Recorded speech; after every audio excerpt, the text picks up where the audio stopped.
प्रतिरोधों का संयोजन का व्यंजक कहते हैं कक्षा 12वीं फिजिक्स का बहुत ही आसान व्यंजक है और हकीकत में है भी।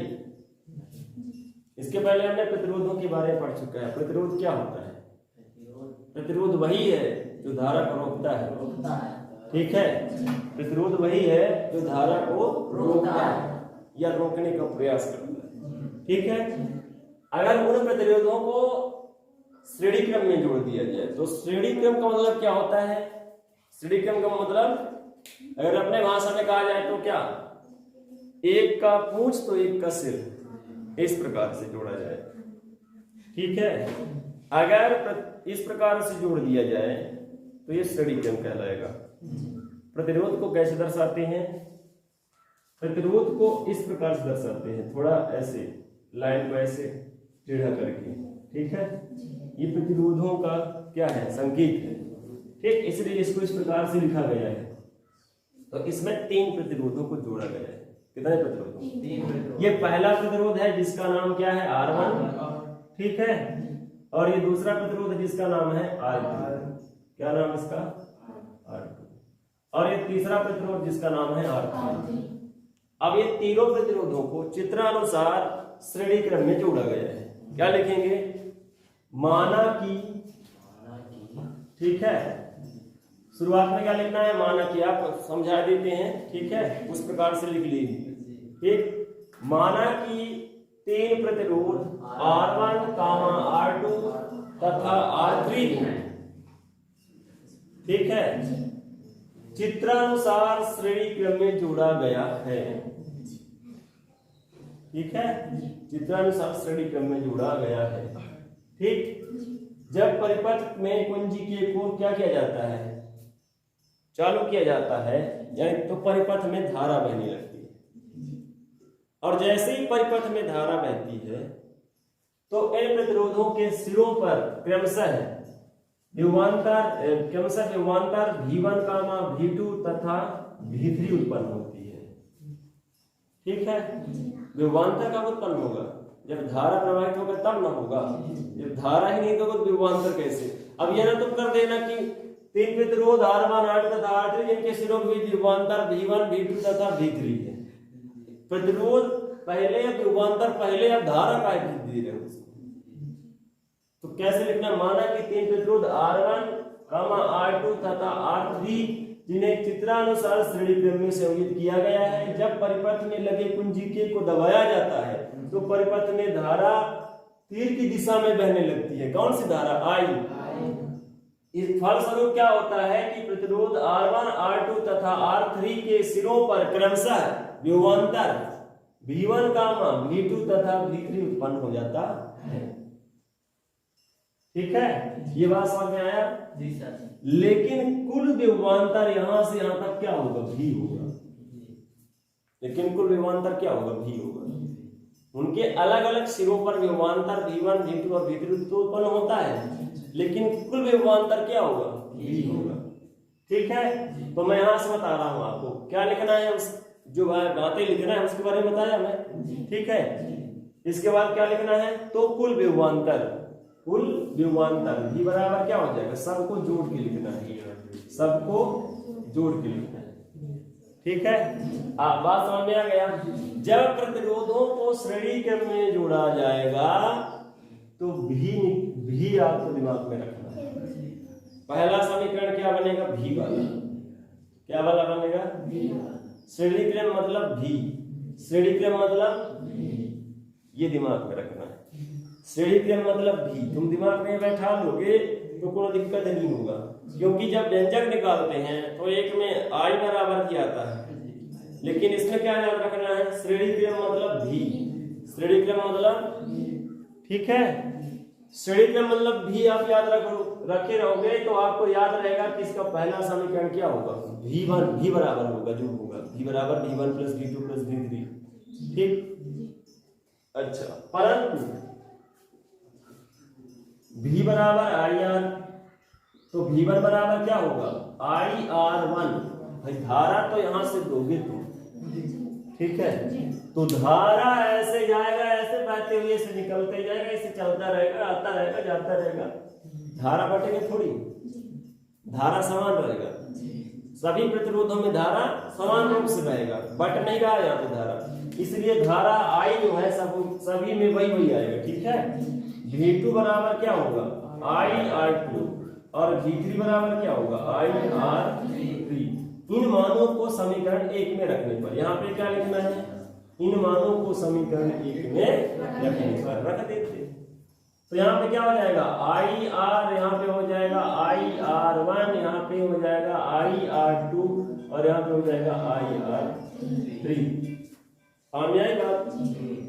अब देखिएगा इधर का IR, अब इधर का I का मान निकालने के बाद R1 plus R2 plus R3, I से I कैंसिल, R बराबर R1 plus R2 plus R3। आप कहेंगे कठिन है, नहीं है, 10वीं में पढ़ चुके हैं, कक्षा 10वीं में प्रतिरोधों का सड़क संयोजन है। ठीक है, तो इस प्रकार से क्या होता है प्रतिरोधों का श्रेणी क्रम संयोजन। प्रोडक्ट कौन सा वाला, समांतर क्रम। यानी प्रतिरोधों को जब क्या करते हैं, इस प्रकार से हमने यहाँ पे 3 प्रतिरोध लिया और तीनों प्रतिरोधों के सिरों को एक साइड पहले सिरा को और दूसरे सिरा को दूसरे साइड किसी बिंदु पर इस प्रकार से जोड़ दिया है। यानी इस प्रतिरोध के पहले वाले सिरा को एक बिंदु A पर और दूसरे वाले सिराओं को बिंदु B पर जोड़ दिया है। ठीक है, और इन पे क्या लगा दिया है, इधर से संयोजन करके परिपथ में इस प्रकार से जोड़ दिया गया है। यदि इस प्रकार से जोड़ा जाए कि जितने भी प्रतिरोध हो उनके पहले सिरों को पहले सिरे के साथ और दूसरे सिराओं को दूसरे सिराओं के साथ इस प्रकार से समांतर क्रम में रख करके जोड़ दिया जाए तो ये क्या कहलाएगा, प्रतिरोधों का समांतर क्रम संयोजन। ठीक है, इस प्रकार से प्रतिरोधों को रखा गया है और उनको इस प्रकार से जोड़ दिया गया। अब लिखना है इसके बारे में क्या है, इसकी भाषा क्या लिखेंगे। माना कि 3 प्रतिरोध R1, R2 तथा R3 को, ठीक है, चित्रानुसार समांतर क्रम में जोड़ा गया है। जब परिपथ में लगे कुंजी K को दबाया जाता है, जैसे को दबाते हैं, ठीक है, तो परिपथ में धारा I बहने लगती है। ठीक है, जब हमें लगती है परिपथ में धारा I बहने लगती है तथा बिंदु A से B के बीच में विभवांतर भी उत्पन्न होता है। आप कहेंगे कि यहाँ पे विभवांतर भी क्यों उत्पन्न हो रहा है, क्यों, क्योंकि इनके जो सिरे हैं सबके सिरे एक ही बिंदु पर जुड़े हैं। इधर वाला यहाँ पे जुड़ा है और इधर वाला यहाँ पे जुड़ा है, तो इनके सिरों का विभवांतर क्या होगा, भी होगा, सभी का भी होगा, सभी का भी होगा। ठीक है, अब आगे लिखना है तथा धारा I बिंदु A से तीनों प्रतिरोधों में क्रमशः I1, I2 तथा I3 के रूप में बट जाती है, बट रही है। यहाँ से अब यहाँ से किसी एक में थोड़ी जाएगी, तीनों में जाएगी। इधर से एक पाइप लगा दिया और उधर को 3 पाइप लगा दिया तो पानी तो तीनों में जाएगा, नहीं जाएगा। वैसे हो रहा है कि धारा अब यहाँ पे तीनों में बट के जाएगा और बट करके जाते जाते जाते यहाँ तक तो जाएगा ही, लेकिन यहाँ से फिर जुड़ जाएगा और फिर इधर आ जाएगा। ये वही कहानी है कि मान लीजिए क्या किया हमने, ये 3 पाइप ले लिया, इधर से एक पाइप से इसको पानी दे दिया और इन 3 पाइपों को फिर एक से जोड़ दिया, तो पानी इधर तीनों में बट के गया और फिर इधर एक में जाने लगा। तो वही है, तो पानी तो वहां पे बटेगा ना, तो धारा भी यहाँ पे बटेगी। ठीक है, अब जब धारा बटेगी तो कुल धारा क्या होगी, तो कुल धारा I बराबर I1 plus I2 plus I3।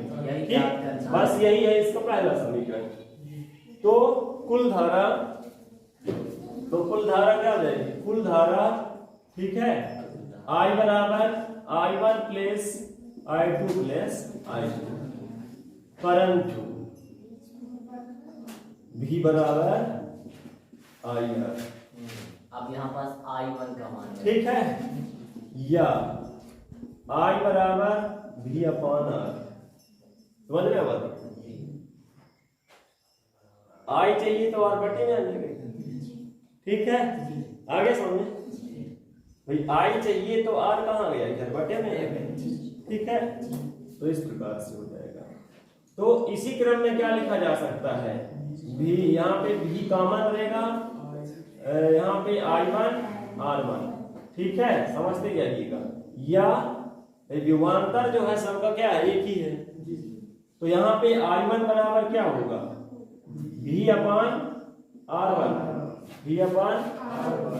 इसी प्रकार से V बराबर क्या बनेगा, I2 R2, या I2 बराबर V अपान R2, तथा V बराबर I3 R3, या I3 बराबर क्या होगा, V अपान R3। ये बात समझ में आया, ठीक है। V सभी में समान है, धारा अलग है और प्रतिरोध अलग है। अब इन मानों को किस में रखेंगे, समीकरण एक में, इसको समीकरण एक माना है।